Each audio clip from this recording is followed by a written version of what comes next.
And we're live, rock and roll. Hello, hello, hello, everybody. I am super excited. I have my great friend, my mentor, my pastor at my wedding. No, the great and one and only Steve Sisler. So I could go on and on and on, but he is one of the smartest people I know at understanding human behavior, the brain, the mind, personality. And the numbers he's going to share here with my personal assessment. He can get into greater detail of all the things about the assessment, but we're going to go through it. I wanted to do it publicly to share it all with you because his reactions to things are just priceless. And so if you're curious about taking this, or if I've sent you a link to potentially take the assessment, I wanted people to have something they could look at to go, well, what's the point of taking this? Why is it worth my time? What will I learn?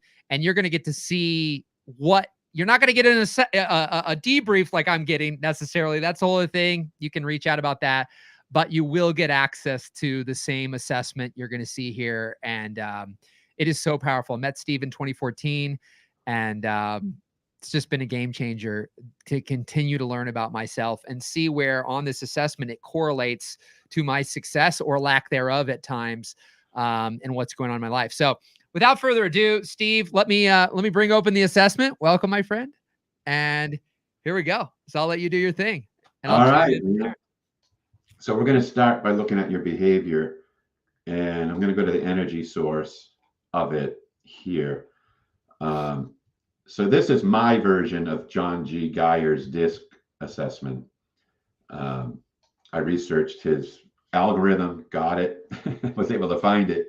So this is the original one, the old original one from the 60s. And it's unbeatable. Anyway, these are the primary emotions: anger, optimism, patience, and fear. They're primary because they're primarily responsible for how we act. So each emotion has two numbers. The top one is you being yourself. The bottom one is you in your day-to-day. Now, we can isolate these and look at it this way. And then look at how you adapt in your day-to-day. So you can see there's differences. And that's because you believe you need to do this in order to be successful in your day-to-day. And just I'll chime in for 1 millisecond. In some people, though, there's a much starker difference between their natural and their adapted. Mine shifts some, but it doesn't like flip entirely. Right. So you can see you're pretty consistent. Right. You're consistent in your fear. You're consistent in your optimism. You're pretty consistent in your patience. You're inconsistent in your anger. Because it drops below 50? Yeah, it goes below 50. So you turn it on, turn it off. It's still there, but you're not relying on it. You consistently rely on optimism and patience. You do not rely on fear at all. That's why it's very low. Yeah. So let's diagnose it. So naturally, your anger is at 55. Consider this your car engine, and consider this miles per hour. So 55 miles an hour. Donald Trump is about 99 miles an hour. Gary V, all those kind of personalities. Yeah, Gary V, all those guys are high octane. They are high voltage. And so some people, if you're below 12, you're Ethernet. You can stick it in your mouth and you don't get electrocuted. Now, tell me real quick too, which one, the top and the bottom, which one's adaptive? The top one is your natural style. That's you being yourself. Top one. This is the change you make, how you're choosing to use your anger in your day-to-day. You believe it's at your advantage to tone it down, which is drive. Yeah. Now, your optimism is like an engine. It doesn't move the car, but it moves emotion. It moves other people. Right. So you got that in spades. That's 99. Now that's as high as this algorithm goes. It never shows 100. Yeah. So you're peaked out here. Now, optimism is limbic-driven energy from your mind, like plugging into people, feeling what they're feeling. So you become more animated, more outgoing, more talkative. In 99, that's verbal aggression. So you don't know when to shut it off, like kind of like that. Now in your day-to-day, you tone it down a little bit, right? You bring it down, 15 points, 14 points. Yeah. So you're lessening it, but it's still the highest one Of out of energy. your primary emotions. Yep. So that's connecting with people. Yep. All right. Patience, 82. That's consistency, reliability, dependability, and predictability. So you are predictable. So I know if I get in a conversation with you, you'll talk for 15 minutes, I'll talk for 2. Right. Very consistent. Yeah. So because of this patience, you have consistency. It also means you don't show all your cards. In other Interesting. words, you keep the 2 and the 3 in your lap, and you show the king and the ace. Now, you drop this down in your day-to-day, which means you're multitasking. Now, could that be too? Because when I get on here, I mean, obviously, just the desire to be on here and share who I am and what I'm doing. I'm not trying to per se like hide by showing literally my No, you're not entire. trying to hide. It just means you're good at basically, in other words, you have a little bit of a governor in your brain. It's the invisible cricket that Of asks course. you questions like, should Yep. I type this out? Should I post this? Should I not post And it? it's obviously going down though when I'm Yeah, in your day to performing. day, because you don't have time. Yeah. So you change this. You're choosing to be a little quicker. So we can look at that and see what's happening. See, eager. See, you're becoming more. You're going towards eagerness. You're more eager. I got to get this out. I got to get this done. I got to do that. Let's keep Like moving. you're starting to do that now. You're still on the right and not on the left, so it's not fully engaged. Yeah. So resisting change. So if you're in something you believe it's going to work, it's going to be hard to talk you out of it. All right. So let's go back to the matrix. Oh no, not that. Energy. So all right, fear, very low numbers. So if you're below 12, it's difficult to change. It's underextended. If you're over an 89, it's overextended. So you have one overextension, and that's your natural optimism, which is why people love you, right? That's your magic. It's your outgoingness, your animation, and oh my God, it's unbelievable. That whole thing is a high octane. Yeah. And then thinking is an 8, your thinking energy. So you honestly, Michael, you don't think, you feel. Right. You lick your finger and go, all right, that way. Yeah. So Yeah. you're all intuition. Now, And so my point here that's happened over the last few years is when I've tried to activate this thinking modality, like it really screws me up. Like it yeah, just doesn't work for me. that's why you keep it down. Because I have the most success in my life when I stay in the touchy-feely, excitement, Yeah. But enthusiastic, intuition. let's say you're going to give a talk and you're putting together a PowerPoint. Yep. You should put it together the morning of or the night before and then never Yep. visit it again. Yep. Exactly. But if you're, Cameron Harold, Of course. I was consulting with him at one point, and he was doing a TED talk, and he was like going out of his mind.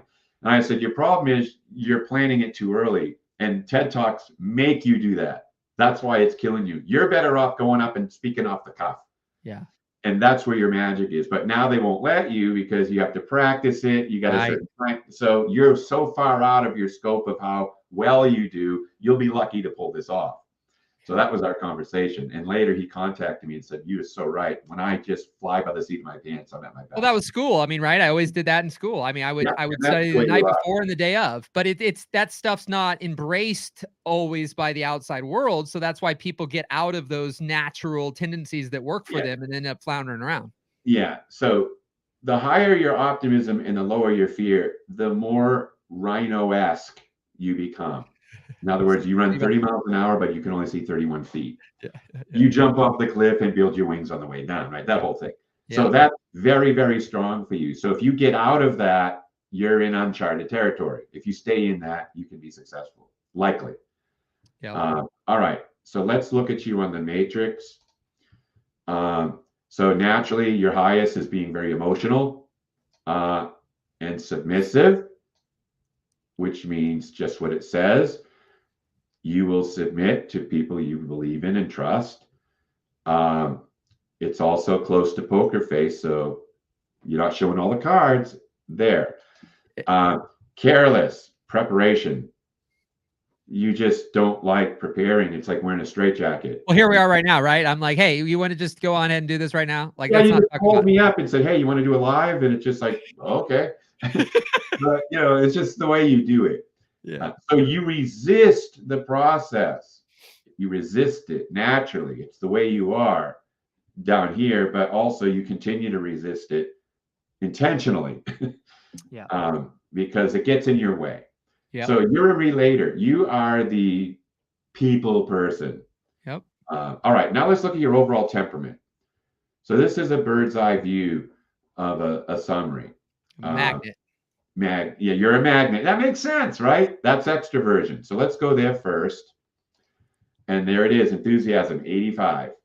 So you're very enthusiastic, which is gaining energy from other people and other outside sources, going to an event, and all that. What's interesting, real quick, Steve, is Yeah. like, just to point out for people, though, I'm not actually extremely like socialite in the sense of parties and networking events. I more love more almost individuality, or I'm speaking to a group rather than like go to a networking party, Yeah, get together. Like, I'm yeah, not that kind. I've never been. right. This is about gaining energy from that group versus it's sapping you of your energy.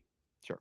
Okay, Yep. like, okay, I can only do 20 minutes and I'm done. I got to go home. Yeah, no, of course Right? not. That's So not the you case. gain the energy from the right groups, the right people, the right events, regardless of how you're doing it. It Sure. gives you energy, doesn't take People are it. my number one energy source. Yes. Yeah. So right there, it says gain energy from outside sources, either people or events. And yours is the people, Yep. which are at events. Even if it's one-on-one, it's an event. All right. Assertiveness. Yes. So desiring more control and influence in your life. Openness to experiences. So intellect, learning things you didn't know before, a little bit. 3 points into that. Aesthetics, higher. That's experiencing novelty. Like going to this new restaurant and going, I'll try the blowfish. Yeah. Yeah. Sure. Out there, like stepping out of those lines and trying new things, experiencing new things. That's how I learn too, right? I'm an experiential learner. Yeah, you're an experiential learner. You are not like a reader. Right. Right. Intellect. Conscientiousness. Okay. Industriousness. Interesting. You got inattentive score here, which is a disorderly mind. And what that means is you have ADD. You're inattentive to order. So you make it up as you go, and that works for you. You can get sidetracked easily with a conversation, a situation, a concept, or whatever, and it can take you off of the orderly target. Like you go from Boston to Florida by way of California. Like we could have saved this time and just got there, but you had another 6 conversations and it distracted you from the target in some sense. Now, that doesn't mean it's not working for you. It means that's how you do it. It's just a manage, like something I work on myself and with others a lot. It's just like we talked about this morning. It's a management of expectations, because if you're going to do that expecting to get there faster, you're disappointed because somebody got there faster who went straight and you decided to bounce all around. Absolutely. That's it. If you embrace that that's what you're going to do, then you know you're going to take longer versus thinking you're going to get there faster. Going the all disappointment is born out of the level of expectation. If your expectation's off, your disappointment's on. Yeah. And that's just how it works. Now, here, you're content with where you are. You have an easygoing brain, which means you're not very self-disciplined. Mm-hmm. You're a carefree, undisciplined, whatever works kind of a person. Yeah. I'm highly industrious. So I have my head down every day, same thing, kind of grinder. Like I grind. And now I'm not rough, but I tend to grind. Well, you have the very specific things you know what to do, and you do them day in and day out. You Yeah, operate more like my wife. punch in, punch out, punch in, punch out, never veer from it. Yep. Right. Extroversion.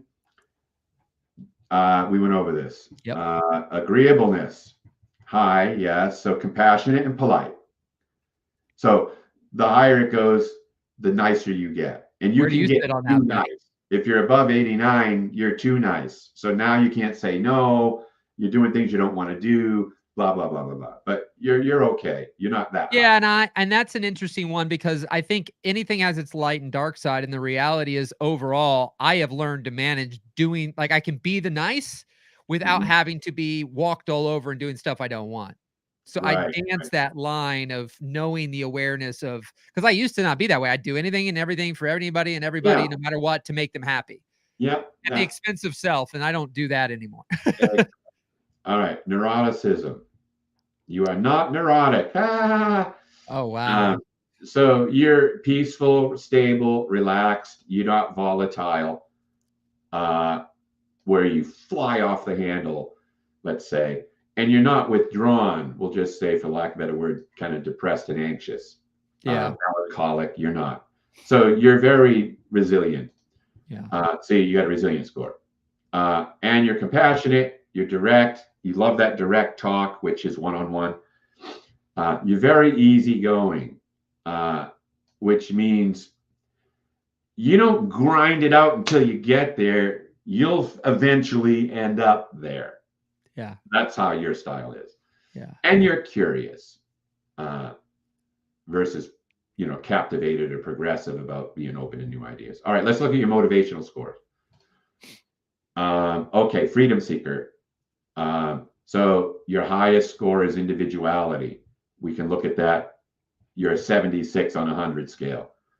Individualistic. So that means I'm different than anyone else. So that's the star of the show style. Love the spotlight, like being up front, love being on that stage, connecting with the people, having a unique way of saying it, very different, out of the box, kind of a freelancer in life. It's like a creative writer. Yeah. You make up your own stories and sell them, that kind of a style. Yep. You also love your freedom and your autonomy. Oh, which means buddy. free to do what you want, when you want, however you want, wearing whatever you want, all that. Like the freer you are, the better you get. Yep. Compliance marries that when it's low. So you got a low one. As low as it goes. Here we go. Defiant. You look at the rules to determine if they're worthy to be followed. Yeah. So basically, to take this to an extreme, stoplights are only for the daytime. There you go. It's like that. Like at night, there's no one around. You're sitting at that long red light. You're not going to sit there very long. No. This is stupid. I'm just going through.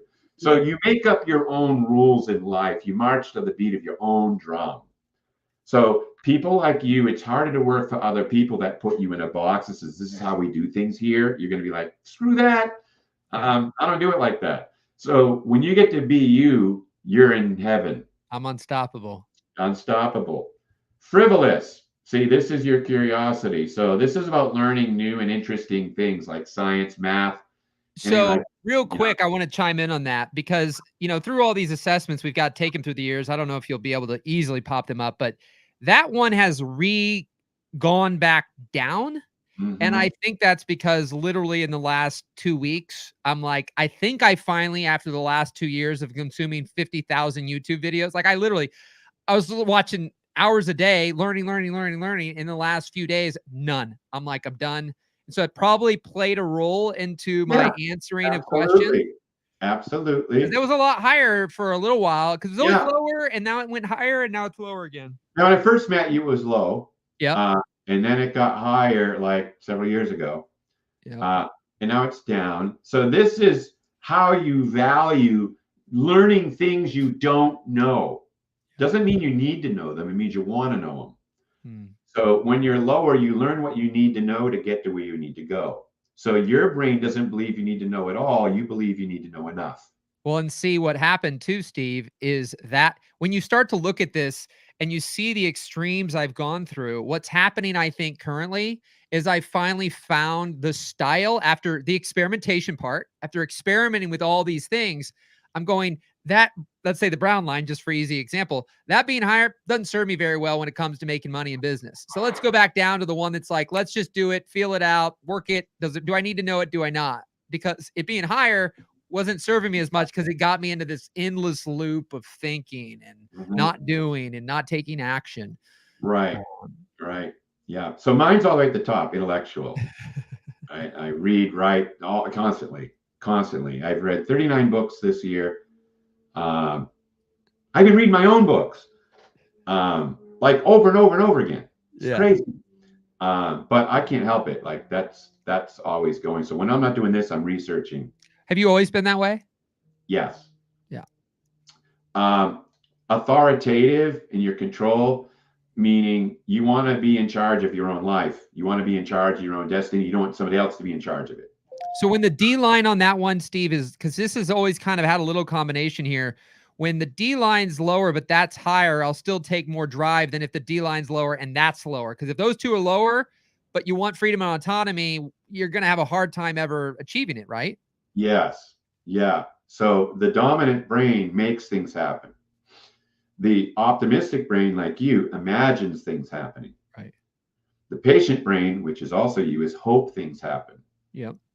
And then fear, which is not you, doubt things will happen. You believe everything's going to happen for you, right? That's a positive. That's very positive. Sure. But it's also idealistic. Yeah. Which means unrealistic.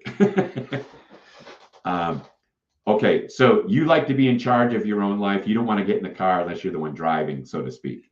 That's a fact. You're incentivized, which means your brain is asking this question: what's in it for me? What am I getting out of this deal? So that becomes important to you, that you win. This is about winning. This is about, if I'm going to play this poker game, if my chances are greater than 50% of winning, then I'll play. If not, I'm not playing. Right? So you want to play the games you believe you can win. Sure. And those are the games you enter into in life. You're also helpful. Now, this contradicts incentivized. Because incentivized says what's in it for me, but helpful says what's in it for you. Well, we're in obviously a me conflict there. Those are identical. It's a me conflict. So do I sell it or do I give it away? Right? So for you, it's likely going to depend on who you're talking to. Well, and it used to be those were in complete opposite. The yellow was way higher and the blue was way lower. Yeah, which is the lose winner, which means you lose and someone else wins because of your loss. You feel like you won more than they did. And now I'm like, yeah, I think we both should win, but I'm definitely like, that's where you are now. I want to win too, right? I'm tired of like losing and you win. Yeah. Right. Now, originality, pragmatic. So this is creativity and imaginativeness. It's more kind of artsy. So you're not an artist. You're an innovator. There's a big difference. The artist is starving. The innovator isn't. So the artist takes a piece of metal and makes a unicorn. And it's like, oh my God, and then gives them away to the children. An innovator makes a paperclip and then sells them. Yeah. That's you. Yeah. So whatever you do, you're innovating to create something of value that you can benefit from and helps other people. To a T. All right, let's look at your axiology. You're a designer. That makes sense. I want people to know real quick, just because you're explaining a lot of detail, but like some of these titles, I don't want people to think when they hear designer, it means I should be a designer, like an actual kind of creative fields, just to make sure that people are clear about some of these titles if they see them. Yeah. So here's what so luckily I tell you what it means right there, right? So you see and appreciate the need for practical results, consistency, and conformity in decisions and actions. The creative strategies you build and the standards you impose are roadmaps that can forge pathways to practical actions. You are a perfectionist, meaning You have your own way of thinking, and potentially stubborn about what you believe is right or how things should be done. Planning is necessary because it organizes a clear pathway to achieving specific goals. You may be overly concerned about doing what you believe is right, and as a result, might fail to do the right thing, which means you may fail to recognize others or believe their process has merit if it's not well thought out as yours is, or in agreement with your ideas and how things should be. Okay, so we'll look at that in more depth, but that's what a designer is. You tend to design the environment. Now, a 26 is a good score. It's actually very good. Now, let me explain something about axiology. Axiology measures your value hierarchy.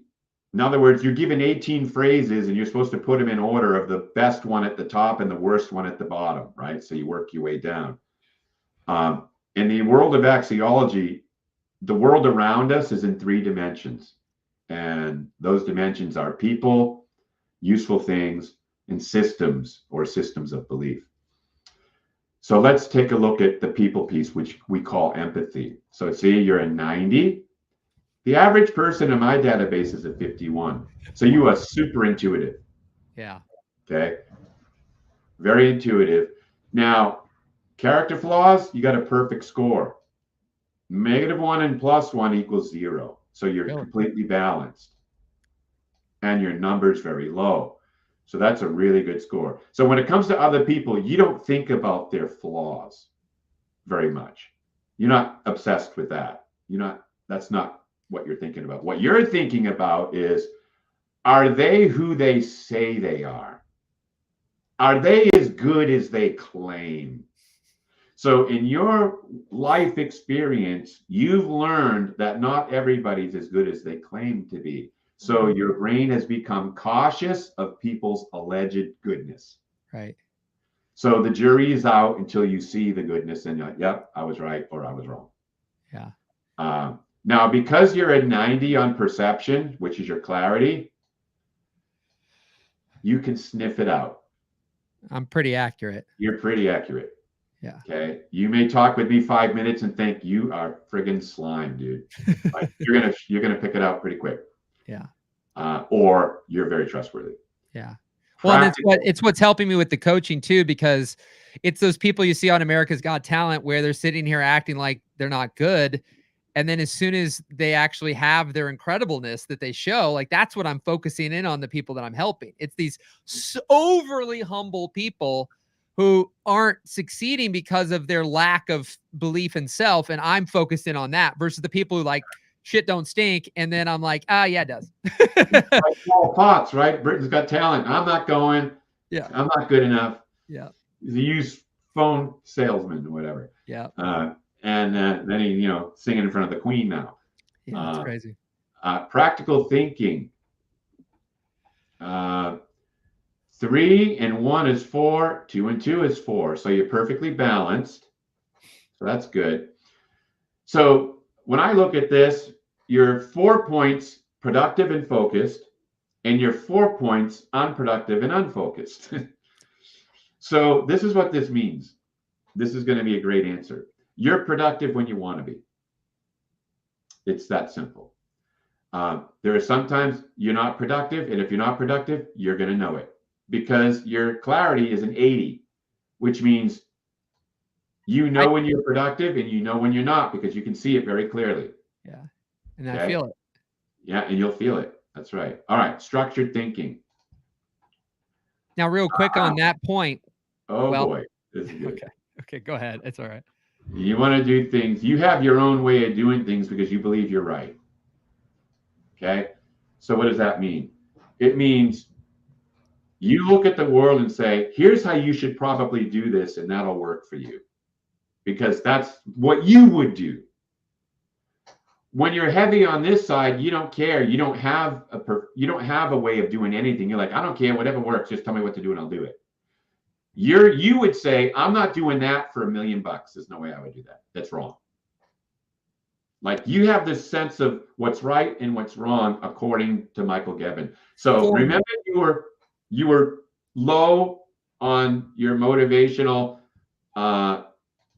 compliance right here, defiant. You march Yep. and beat your own drum. Yep. Yeah. So now we go to the value hierarchy and we go to structured thinking, and all of a sudden you're like, we're doing it a certain way every time. So you're My very way, proud of though. the book, but it's Michael's book. Right. Now, the one key point, though, is that it's only and ever for me, because when I coach, it's not about doing it my way. It's me helping you find your way. Absolutely. Well, fine. You know what I But mean? Like, that's yeah, the that's difference fine. there. Yeah. But in your life, you believe there's a certain way to live, act, breathe, do things. And if everybody followed your way of doing it, it'd be a better world. That's your thinking. Now, if you were a -7 and a +3, you'd be like, if you do whatever the hell you want, it would be, if everybody did whatever they wanted, it'd be a better world. Yeah. That was the people that did all the bad mortgages. They were whatever works. Yeah. And they were high incentivized. I just want my commission. And I don't care what I got to do to get it. Right? That's what happened. You're like, that's wrong. You should never put someone in a 5-1 on a mortgage. It's a bad mortgage. Yeah. You'd be like, you would never do that. Yeah. With these scores. All right, let's go to your inner world.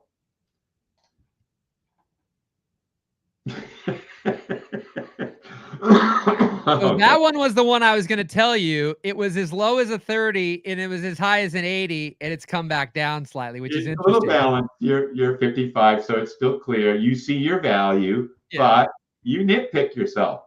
Yeah. Right? You're not as good as you could be, and you're worse than you think. You think you're worse than you actually are. Right? So it just means you're hard on yourself. You hold yourself to a standard that's unrealistic. Sure. And you can't just forgive yourself. Oh, my bad. You're like, I can't believe I did that. Oh my God. All that. And it's interesting. And I'm not, that's why it's interesting that is a little shocking to the degree of where it was to where it is. Because I mean, like I said, it went up to an 80 or 90. Like, I know these last things time I took it. change based on life, like Right. life occurrences. Right. As life happens to you, these are all fluid. So that's why when somebody did this a year ago, they call me up, they want some coaching. I'm like, let's redo your stuff because it ain't going to be the same. Yeah. Let's see where you're at today. And that's how this works. It's a super sensitive instrument. So you're in a period right now where you're holding yourself to standards that are likely unreasonable. So here's an example. I go to your house for dinner, you make me your famous spaghetti and meatballs, let's say. And I say, these are the best meatballs I've ever had. And you're too focused on you didn't cook the pasta long enough. That's what this means. Yeah. So rather than saying, you think so? Maybe I could sell these, right? You're like, yeah, but the pasta sucked. Yeah. Like that. Nothing wrong with that. It's just you focus only right now in your life what you think needs improvement, but you're not focusing on what doesn't need improvement, which is what you should do. Yeah, and it's an interesting line with that one, because like everything you've said, obviously, which is most of the time, and something I want to point out is like how, everything you've said so far, it's all like 100% resonant, makes absolute sense. Then there's ones like this where it's like this dance between how the answers can do what it can do. Because for me, like I'm trying to go, well, how much where is that I'm doing that? Yeah. And I think that to the degree, like what I say, the pasta thing, I'm thinking more of like, right now, I am clear of where I should be spending that time, that energy, the effort. You know what I mean? And versus where I have in the last 2.5 years. And so there's probably a little bit of that. God dang it. Like, okay, it's time now to start focusing where your value is. But that's probably showing up as. Here's where it's coming from. -4 here, -4 here is a -8 when you add them up.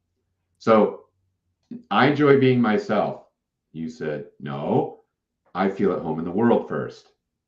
Okay. I enjoy being myself second. Okay. Okay. Then I love my work.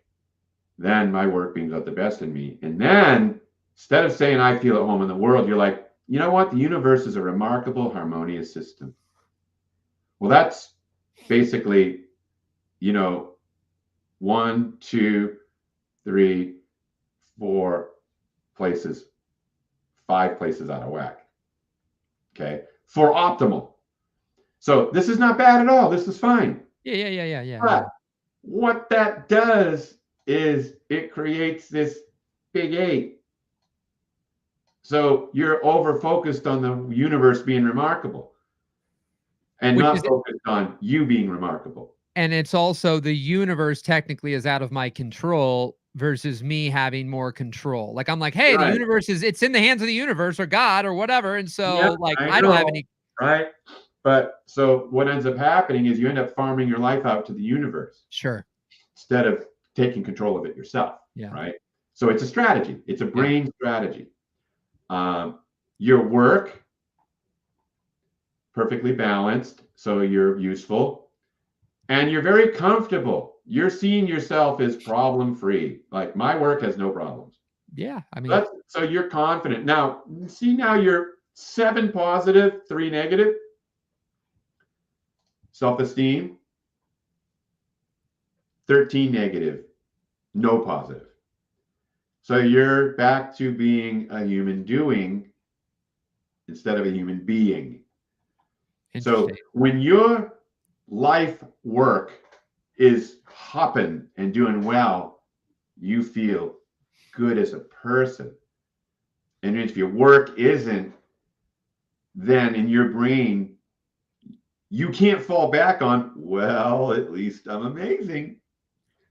You don't do that. You're like, not only is my business shit, I'm shit. Yeah, see, now that's where the interesting one, because some of these things right a razor line, because I feel like there's that aspect where I don't feel I would have felt like that with that self-esteem score in the past, whereas now it's just like the frustration in the business part. But I feel very at peace in my personal life, like as Sure. our relationships and me is Yeah. like if you gave me and won the lottery tomorrow, I'd be interested to see what that would do, because then I wouldn't care about Right. business to the Well, degree look, of. here's what's happening. So when the work is going well, then you're like, this is really great. But when it's not, your brain's first responder is what's wrong with me, Okay. not what's wrong with the program. Or what I'm doing. No, you Yeah, said. it's what's you'll go fall back into what's wrong with me because that's where you are by default. There's something wrong with me.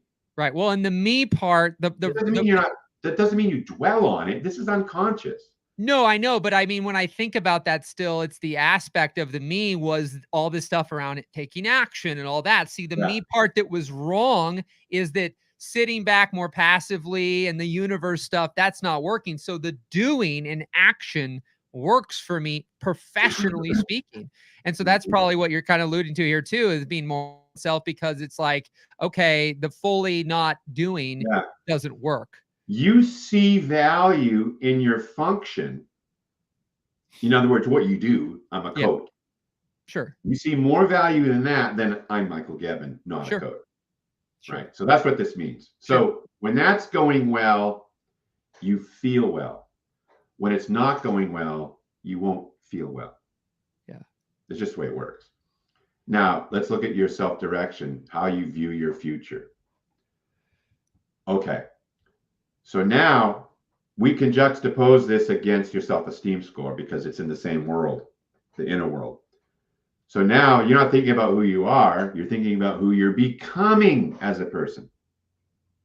So you're 8 times more committed to the future than normal, even though the future is unclear to you. So the future is a little unclear, but you're not stopping. You're going full steam ahead with a foggy window. Sure. Okay. And you're trusting that everything's going to work out, but in your heart, you're actually kind of aimless. But it don't matter. You ain't stopping. You are full steam ahead, like a runaway train. You're really persistent. Now, you're thinking about what's going to happen, what's coming down the pike, the clients I'm going to have. Right. More than you're thinking about the clients I do have. Because that's here.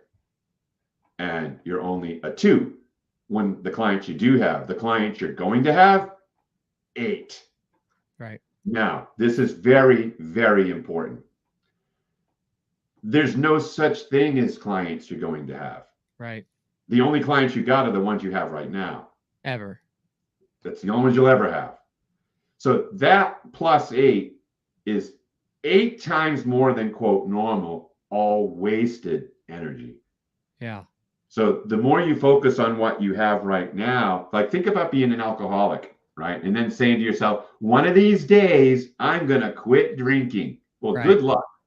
Right. But if you get up in the morning and say, I'm not drinking today, and then if you feel the urge, you call your sponsor, because the motto for Alcoholics Anonymous is one day at a time, not one future at a time, one day at a time. And that's why they have such a high success rate, because they deal with now. What you're doing is you're over-focused on then. Yep. And so the only way to get there is now times now times now times now, because the future is just a stack of today's, because there is no future. Your life is one long day with a series of naps called bedtime. Yeah. So the only reason why we think there's a tomorrow is because it's after the nap. But it's still today. You're right. We've already right now in this moment, we are experiencing now, future, present, past, every moment of every second. Yeah, I wrote about it in a book. Yeah, the future just happened already. The present and the future are all one moment. Yes. Stretched. So put a dot on a rubber band, and that dot is your life. Yeah. The width of it is your life, and stretch it for 70 years. Now it's a long line, but it's still now. Right. It's still that single dot. Right. So if you want to get your taxes done, and right now you're not opening up the folder that holds the documents to get it done, you're not going to get your taxes done. Right? It's like that with everything. Like I'm writing a book, right? What happens? My book's open on the screen on my 65-inch TV here. Yeah. So I'm always now in the book. Yeah. Right? That's how I get them done. But if I say one of these days I'm going to write a book, you can forget it. Right. No, you're not. You're never going to write a book until you start writing the book. That's the only guarantee you have of writing. Right. So, all right. So if we look at your matrix, when it comes to people, you're prudent. Good score. Productivity, productive. Organizationally, you're highly structured. In other words, you have your own way of thinking and doing things. Self-esteem, humble, good score. Humble, balanced, and modest are the ones you want. One of those three. Job function, confident. This is what I do, and I'm good at it. Commitment to your future, dedicated. You're gone. Now, when you're this confident in what you do, you're actually harder to coach. Sure. Now, that's not a bad thing. Well, and I think I was very coachable for a long time, and then felt like, as in you see in the trusting score and other things, I felt like, okay, all this advice. People. Yes. Yeah, exactly. So now you're like, screw that. Yeah. You don't do that anymore. So if I look at your executive summary, your coachability, 31. Yeah. Optimism, 93. I don't need coaching. Risk tolerance, 71. You're able to take risks. Freedom and autonomy, 84. So your core strength based on all 4 assessments. Image conscious. You're very conscious of what you look like to other people and how they evaluate you. You're very optimistic. A need for approval. Yeah, I don't think you're quite like that. But a need for approval means you check in with how others are thinking about you, which I never do, actually. Mm-hmm. I don't care what anybody thinks. Yeah. You do. So you have a preoccupation with others, people are thinking about what you're saying and doing. That's all that means. It's not bad or good. It's just you are aware. You just said bad or good. I'd like you to hit on that too, because in just passing, the one you said, oh, these 3 scores are what you really want. You've always said there's no right or wrong. There's no right or wrong, but there is optimal. Sure. Like you can sleep for 4 hours tonight, or you can sleep for 8 hours tonight. Which one's more optimal? Sure. But is it sleeping 4 hours wrong? No, it's not. Right. You don't have to sleep at all if you don't want to. Right. You do whatever you want with your life, right? It's not wrong. Right. But is it advantageous? No. Sure. Got it. So that's what that means. So it's more advantageous that you're in these three, but it's not wrong or right. Good Right? That's not how distinction. it is. Yep. So none of these scores have a right or wrong to them or a good or bad. Right. The question always is, how's this working out for you? Because this is your strategy, Right. right? That's all it is. Role confidence, career clarity, instructing others. It's all good for what you do. Yeah. Self-direction. You're highly persistent. You never give up. You don't quit. Yep. Critical thinking. You're a critical thinker. And That's a new one. your ability to gain allegiances and create buy-in, which is what you did for Samcar. Yep. Your greatest obstacle is when someone blamed you for something you didn't do. Misunderstood. Yeah. Yeah. So that's pretty much it in a nutshell. Was that all of them? Yeah, that was everything. Well, there's more pages in here. No, but I thought there was one other. Did we go through? We did all four. Okay. Wow. Yeah. Yeah. We did the behavior, the motivation, the temperament. So. And the values. Obviously, professionally speaking, the last few years, my personal life, so I want to I'll say a little bit here for a second so we can tie this into anybody who happens to watch this that maybe I'm sending a link to or I'm sharing this with so that they can consider taking this, because one of the things that I was wanting to do is in specifically at least the videographer niche, likely across all different industries that are out there, but there's people thriving. As of recording this is June 4th, 2024. There are people thriving and there are people barely surviving, but there's an association with 2024 that there's something da da da da da. And I go, well, if it's a fact that everybody, because people, let's say in video, are going, well, across the board, everybody's down. There's people doing that to people and really hardcore sharing that. But then I did a poll and almost 200 people in 3 groups voted, and it was almost 50-50. This has been one of the most incredible years, and this is a really, really down year.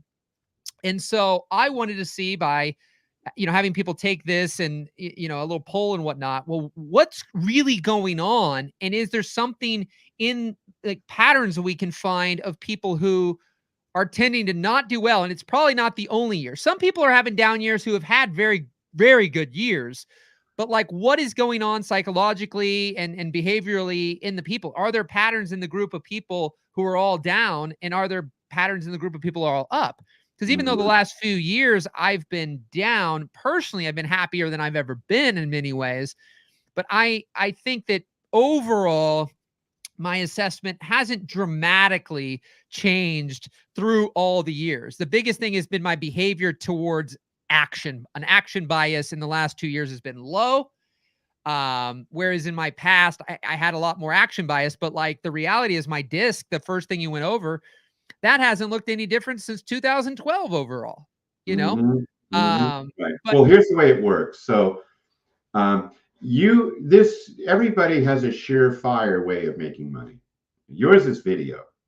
Like if you just went full bore into that, like you'd be wealthy because you have gifts that you just are good, period. And people like you. So that's added on top of it to your creative whatever. But then you go into the coaching world and it's not as well as the other one. Well, there's reasons for that. People want to pay for the other thing. They don't want to pay for this.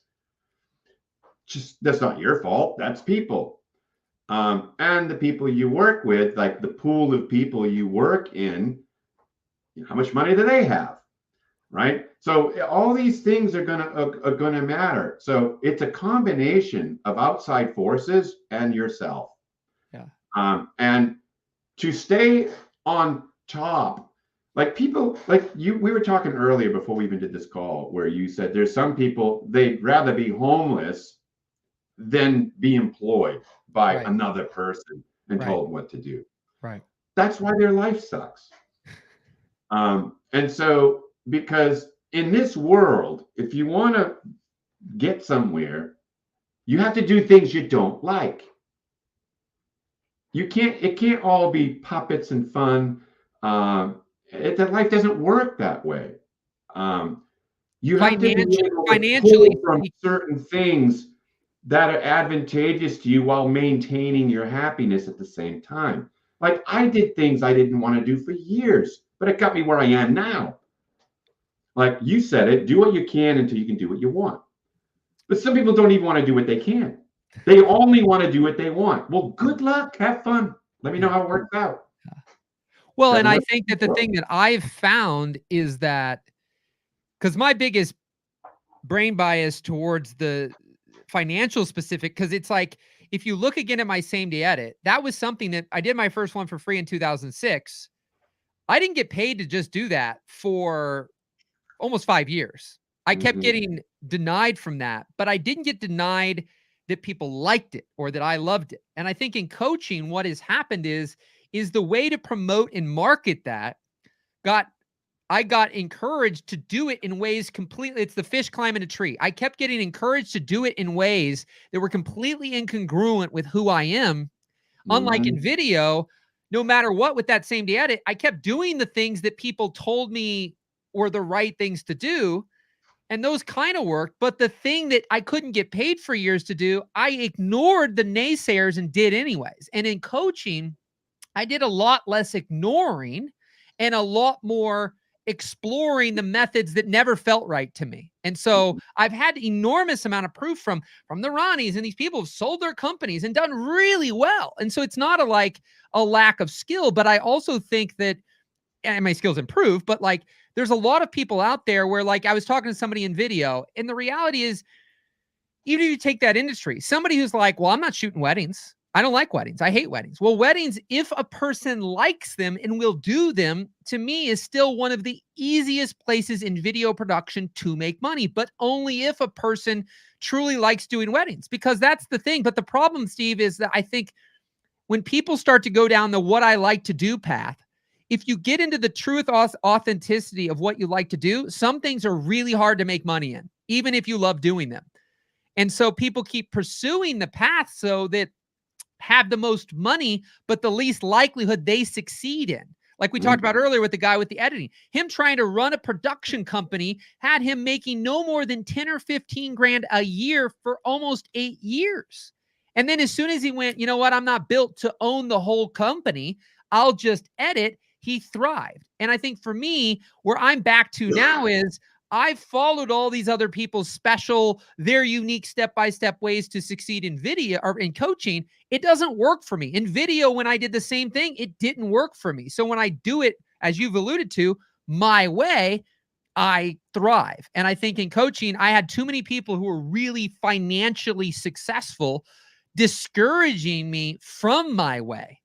And so I have a gift in video, yes, but the only reason the financial success hasn't showed up in the coaching is twofold. Yes, sometimes the people there's the gut. Like I never went after the people in video because they were wealthy and then I got paid well from it. I went because I was actually trying to learn from them to make money in coaching.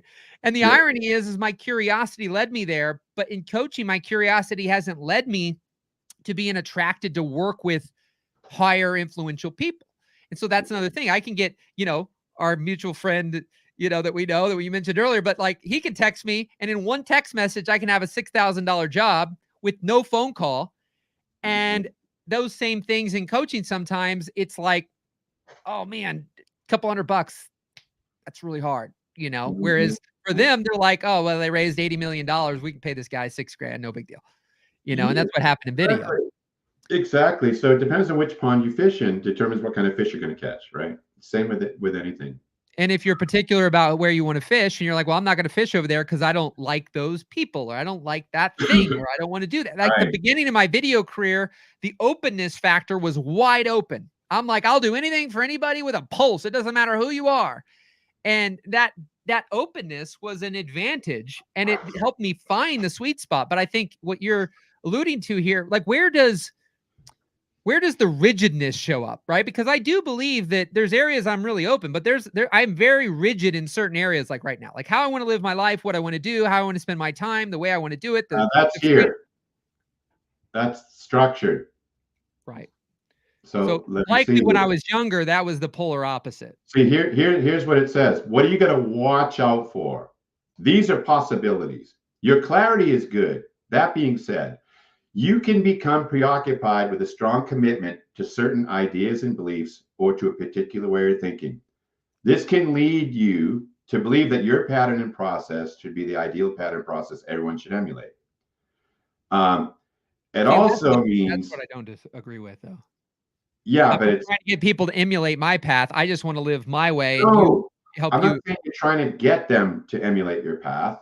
You're Okay. not a try to get them person. Yeah.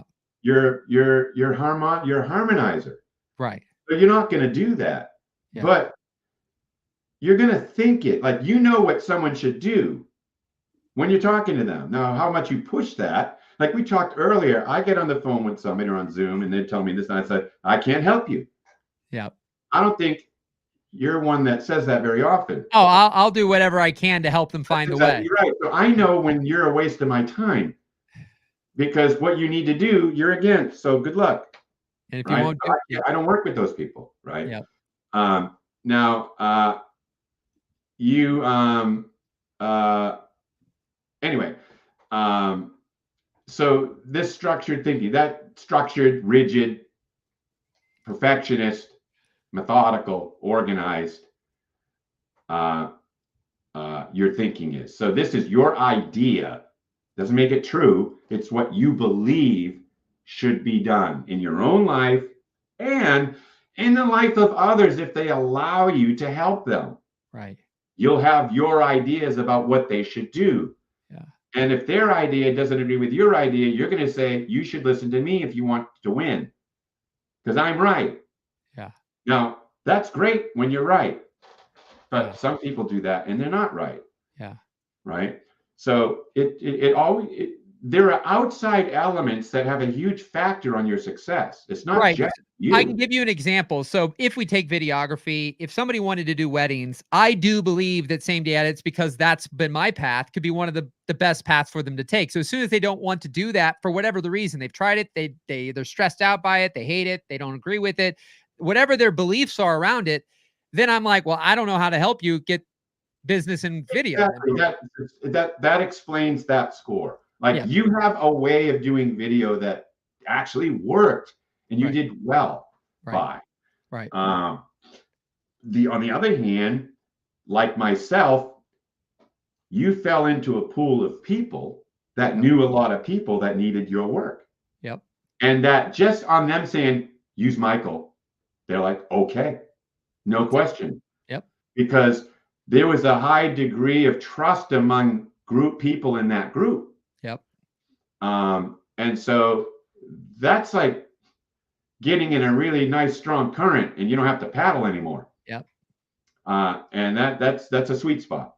Yep. Right? Well, and Emma, what would you say? Because I mean, I think that the reality is like I'm still open and I'll do those things and whatever. It's just like when I've lived certain lives, it's like obviously there's tons of people quitting their six-figure or multiple six-figure corporate jobs, and they can act like it's about money, but really, I think it still shows up to this day. Which we've had lots of people in the past, and this will probably still be the same.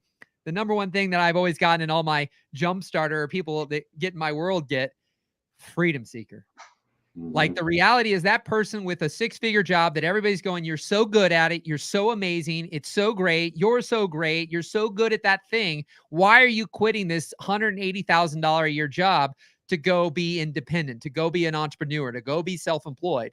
And it's not money. It's simply the freedom and autonomy. And I built a career that required me to travel 7 months out of the year in video. And that part of it, I got tired of. Like I'm actually not.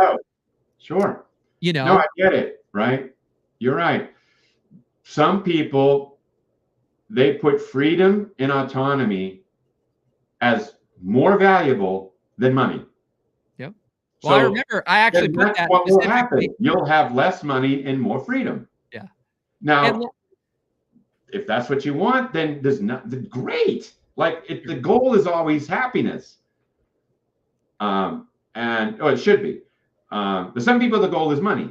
Some people, the goal is freedom. Right. But they live unhappy but free.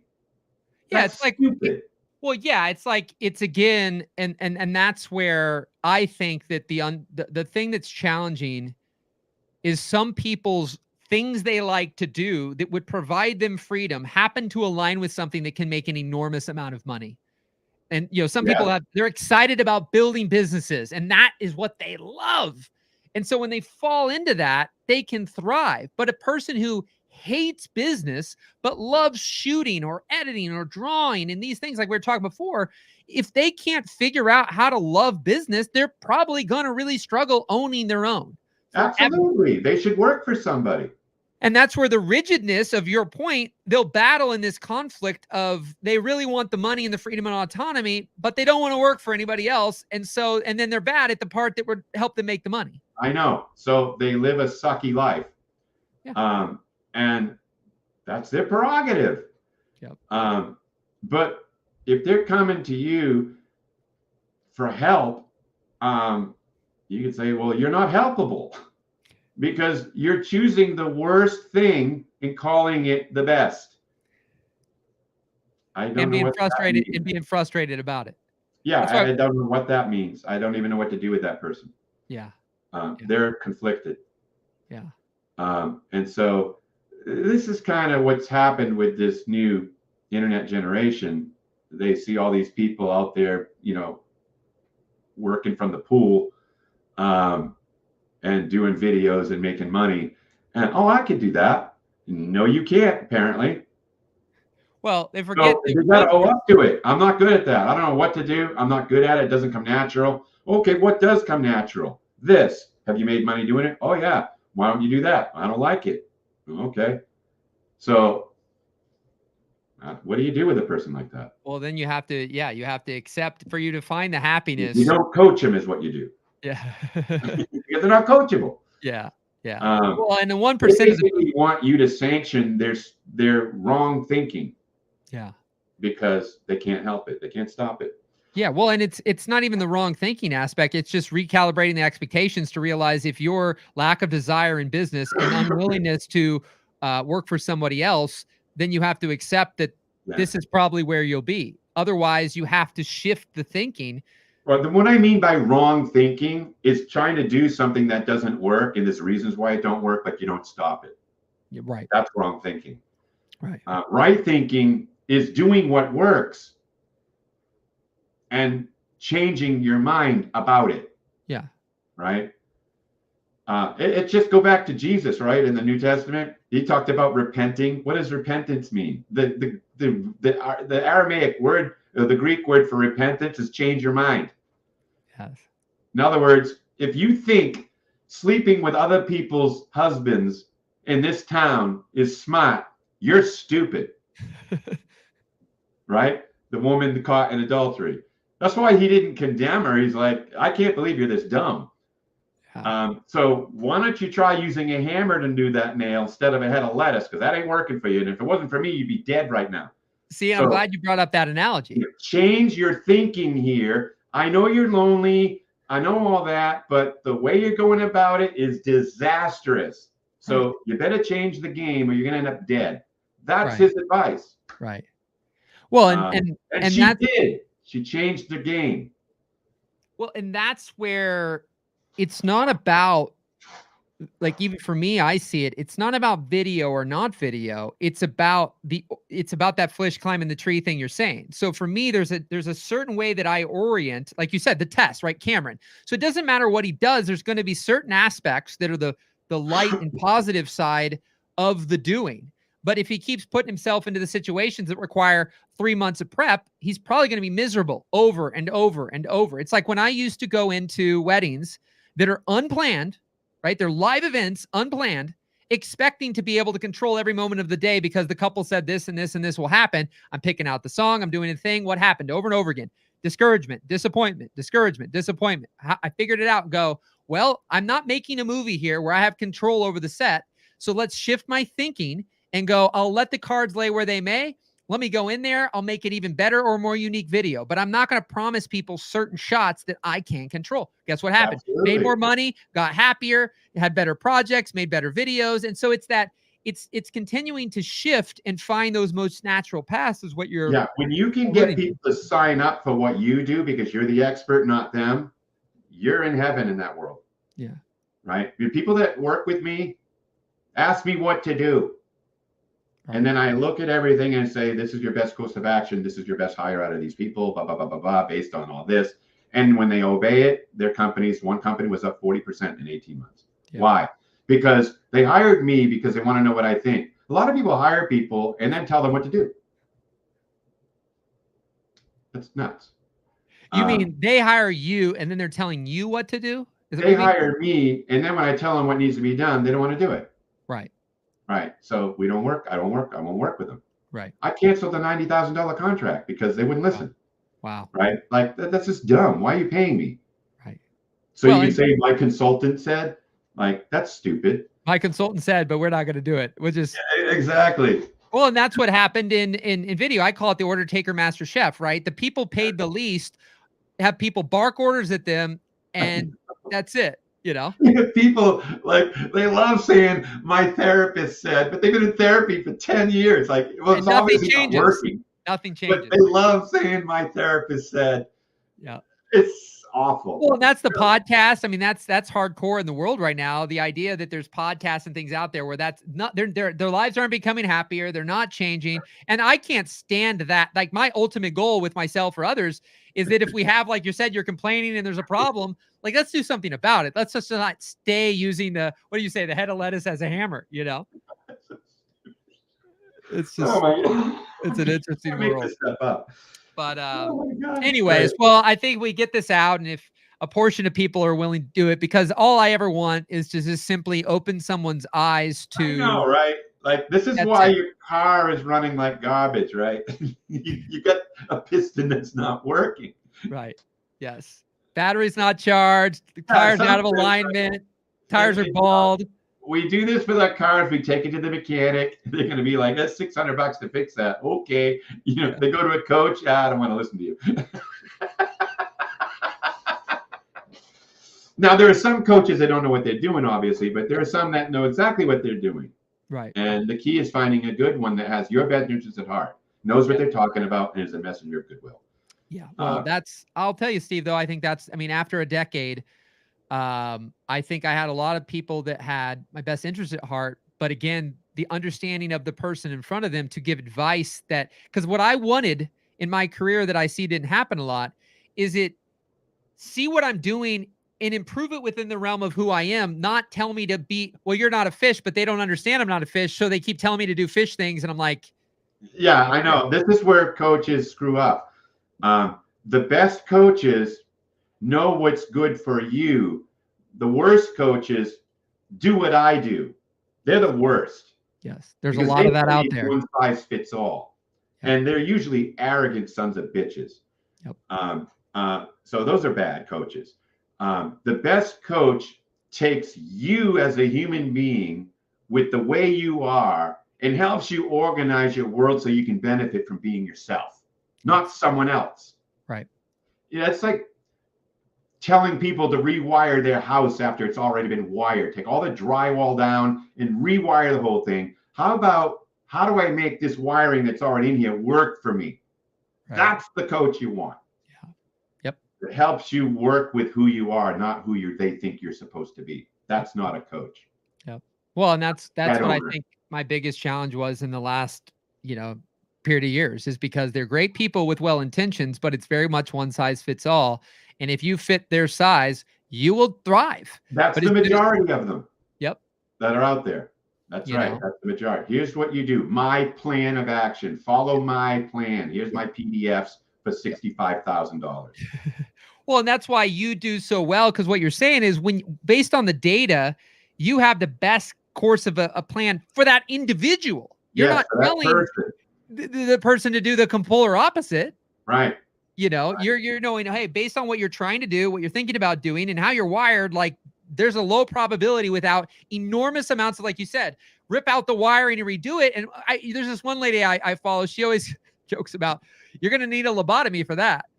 right? Because it's like, you know too much. You can't unthink, unlearn, unknow everything about who you are and then just become this other thing. And the internet is riddled with the examples of like, we don't know their situation. Like even right now, as I think about all these videographers, I go, well, somebody who could be a $50,000 year last year and only does 100 grand this year is going to say they had a great year. And the person who did 500 grand last year, but only makes 300 grand this year says they had a bad year. They made 200 grand more than the other person. And so we don't know what is really going on because we aren't getting under the hood of any of these people's lives or businesses. I mean, how many TikTokers and whoever are doing videos, and not that this is bad, and some are successful. There's a lawyer I think you brought up. Maybe it was you or somebody else. This guy is a pretty successful lawyer from everything I know and who I'm connected with. And he does them in his car, but he's in he's in a Mercedes SUV. These other people are claiming to be experts and they're in, a beater that's can't drive from where they're at. Like they're sleeping in their car. And then we're taking advice that this is the freedom lifestyle. It's like, well, there's people who want freedom but want to make $150,000 a year, and taking advice from the person who makes $20,000 living in their car is probably not the best, match with advice. I don't want to hurt you, Steve. Anyways, I know your call's coming up soon, but I'm grateful for the time. I got one in 15 minutes, so yeah, I'm grateful for the time. I'm grateful for you.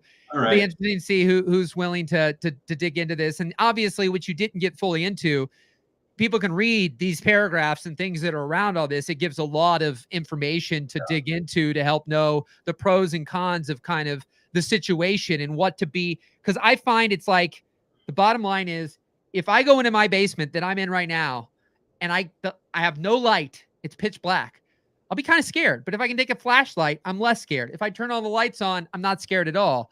And all we're doing is bringing awareness so you know where things are and you can choose to make adjustments or make tweaks based on that. Right. And that's that. So, all right, Steve. All right, man. Good seeing you. Rock and roll, buddy. Take it easy. Yeah, bye. Bye.